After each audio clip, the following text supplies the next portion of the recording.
Hello students, today we are going to learn about human digestive system part 2nd. In our previous lesson, we have studied about human digestive system part 1st. We have studied about pharynx, esophagus and mouth. In this segment, we are going to learn about stomach, small intestine, large intestine and anus part. Our first topic is stomach. It is a J-shaped muscular organ. It is located between esophagus and small intestine. It is a flexible organ that can hold 1 to 3 liters of food.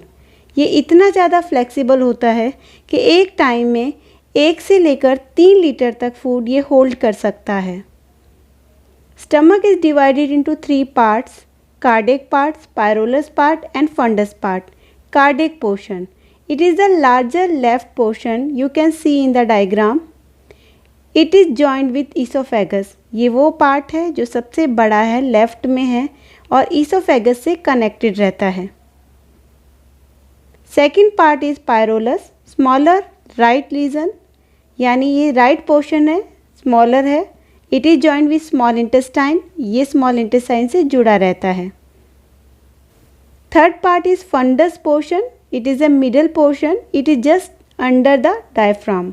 Diaphragm के just ये नीचे situated होता है. 2 muscular sphincters are also found in the stomach.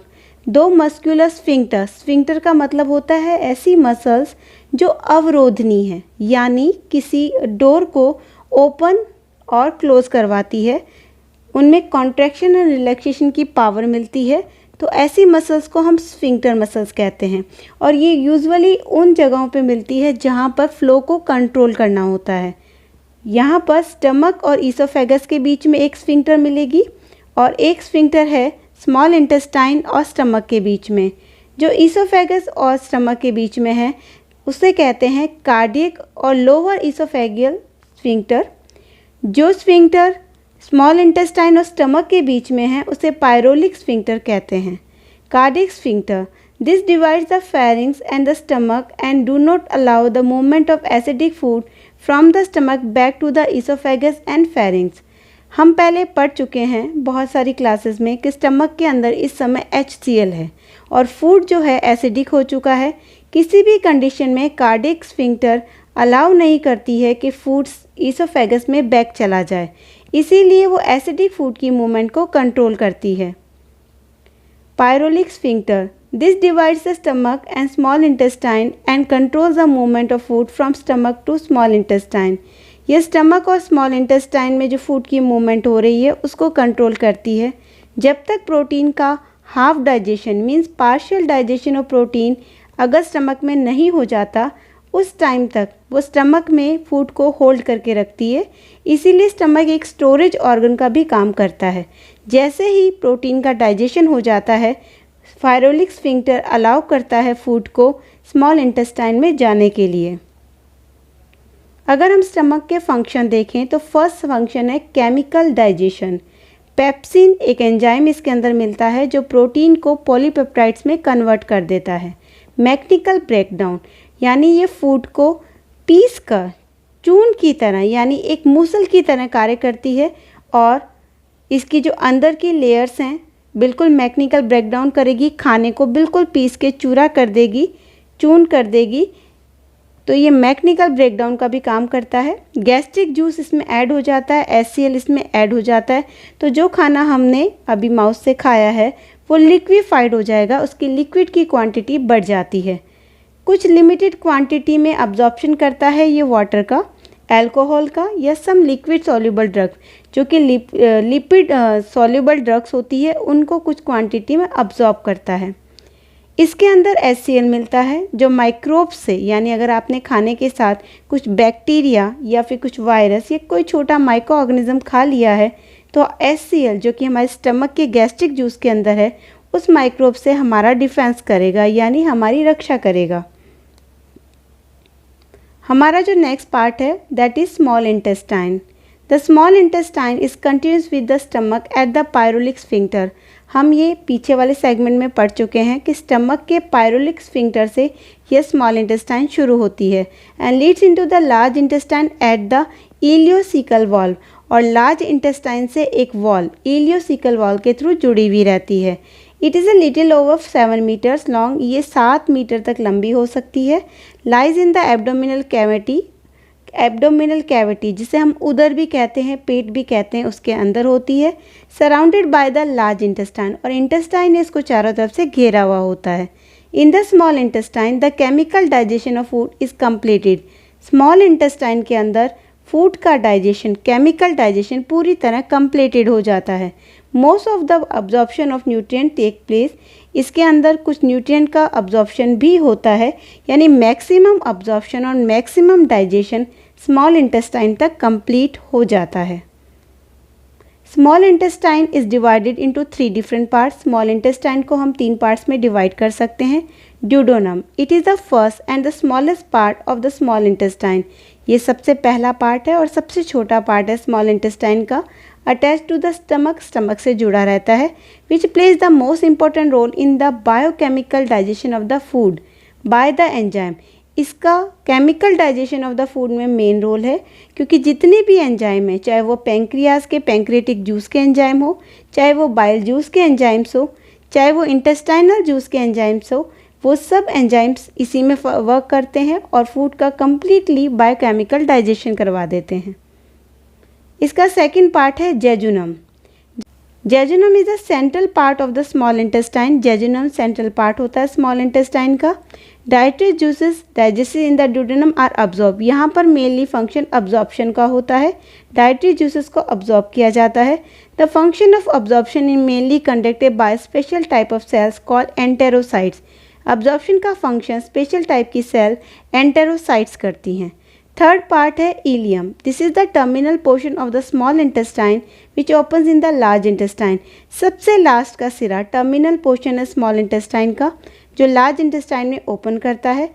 This part absorb those nutrient extensively bile salt and vitamin, ये bile salt and vitamin को absorb करता है जो जेजुनम में अब्जॉर्ब नहीं हो पाए। मेनली स्मॉल इंटेस्टाइन अब्जॉर्प्शन का काम करती है, और आपने कहीं ना कहीं प्रीवियस क्लासेस में कभी पढ़ा होगा कि जितना ज़्यादा एरिया होता है उतना ज़्यादा सरफेस अब्जॉर्प्शन बढ़ जाता है, यानी surface area is proportional to absorption power. Same की सेम फिनोमेना यहाँ वर्क करती है। स्मॉल इंटेस्टाइन के अंदर फिंगर लाइक प्रोजेक्शंस मिलते हैं, जो कि उसकी इनर लेयर म्यूकोसा से बने हुए होते हैं, उनके प्रोजेक्शंस होते हैं, जिनकी वजह से actually these are circular folds, जिन्हें विलाय या माइक्रोविलाय कहते हैं। इनकी वजह से स्मॉल इंटेस्टाइन का इनर सरफेस एरिया इंक्रीज़ हो जाता है और अब्जॉर्प्शन की पावर बढ़ जाती है। इनका साइज़ 0.5 to 1 mm लॉन्ग हो सकता है। अगर स्मॉल इंटेस्टाइन के फंक्शंस देखे जाएं तो स्मॉल इंटेस्टाइन हमारी बॉडी का वो पार्ट है जिसमें 90% of digestion and absorption of food हो चुका है, यानी इसका मेन रोल है मैक्सिमम अब्जॉर्प्शन में और मैक्सिमम डाइजेशन में। सेकंड, इसका फंक्शन ये है कि न्यूट्रिएंट और मिनरल जितने भी फूड के अंदर होते हैं उनको अब्जॉर्ब करती है, चाहे वो आपने मिनरल्स लिए हों, चाहे वो आपने विटामिन्स लिए हों, उन सबको ये अब्जॉर्ब कर लेगी। Large intestine. It is about 1.5 meters long, beginning at the cecum and terminating at the rectum. ये सीकम से शुरू होती है, रेक्टम पर ख़त्म होती है, अराउंड 1.5 मीटर लॉन्ग होती है। Anal canal deep in the pelvis, और एनल कैनाल पेल्विस के डीप में एम्बेडेड रहती है। It's lumen is larger than that of the small intestine. Small intestine से इसकी कैविटी, इसका डायमीटर लार्जर होता है। यही रीज़न है इसको हम लार्ज इंटेस्टाइन कहते हैं, और कम डायमीटर की वजह से स्मॉल इंटेस्टाइन को स्मॉल कहा जाता है। It forms an arch around the coil of small intestine. ये स्मॉल इंटेस्टाइन के चारों तरफ एक आर्च, एक घेरा बनाती है। स्मॉल इंटेस्टाइन की तरह ही लार्ज इंटेस्टाइन को हम 3 पार्ट्स में डिवाइड कर सकते हैं, सीकम, कॉलन एंड रेक्टम। इसका फर्स्ट पार्ट है caecum. This part is associated with ileum. ये इलियम से, यानी स्मॉल इंटेस्टाइन के इलियम पार्ट से जुड़ा हुआ होता है। Here further absorption of the digestive food and that comes from the ileum takes place. Ileum से जो भी खाना आता है इसमें पार्शियली डाइजेस्ट या फुली डाइजेस्टेड होता है, उसको ये अब्जॉर्ब करती है, and the remaining waste is pass to the colon, और जितना भी वेस्ट मटेरियल बचता है उसको कॉलन को पास कर दिया जाता है। स्लाइकम के जस्ट नीचे एक ट्यूब शेप्ड ऑर्गन होता है जो 4 और 5 इंच लॉन्ग होता है और ये थोड़ा सा बाहर की तरफ निकला हुआ होता है। इसे वर्मीफॉर्म अपेंडिक्स कहते हैं। It is present near the junction of the small intestine and the large intestine. ये ह्यूमन का एक वेस्टिजियल ऑर्गन है। सेकेंड पार्ट है colon. The portion of the large intestine ahead of the caecum is called as colon. It is about 1.3 metre long, inverted U shape duct like structure. It can be divided into 4 parts. इसको आप 4 parts में divide कर सकते हो। इस diagram में clearly वो 4 parts दिखाए गए हैं: ascending colon, transverse colon, descending colon and sigmoid colon. The last part of large intestine is rectum. Rectum is the terminal end of the alimentary canal. It is about 20 cm long. The terminal 3 cm portion of the rectum is called anal canal. The anal canal opens outside through the anus. The alimentary canal ends at the anus. Alimentary canal का anus तक end हो जाता है. Two sphincters, external sphincter and internal sphincter, are found in the anal canal. These sphincter muscles control the outward movement of the waste product remained after the absorption of digested food juices. पूरे food का digestion होने के बाद में जितना भी waste बचता है इस एनस के थ्रू वो बाहर एक्सर्ट कर दिया जाता है। Functions of the large intestine. In the large intestine, absorption of water continues until the familiar semi-solid consistency of feces is achieved. यहाँ पर जितना भी एक्स्ट्रा वाटर आ गया है उसका अब्जॉर्प्शन होगा। Mineral salts, vitamins and some drugs are also absorb into the blood capillaries from the large intestine. Mineral salts, खनिज लवण, विटामिन्स और कुछ ड्रग्स भी ऐसे होते हैं जो इसमें अब्जॉर्ब होते हैं। लार्ज इंटेस्टाइन हाईली कॉलोनाइज्ड होती है by certain types of bacteria. यहाँ पर कुछ बैक्टीरिया अपनी कॉलोनी बना के रहते हैं जो सिंथेसाइज करते हैं विटामिन के और फॉलिक एसिड का, जिसमें एशेरिकिया कोलाई, एंटेरोबैक्टर एरोजीन्स, स्ट्रेप्टोकोकस फिसेलिस मेन हैं। ये बैक्टीरिया हमारे डाइजेशन को थोड़ा सा इजी बनाते हैं।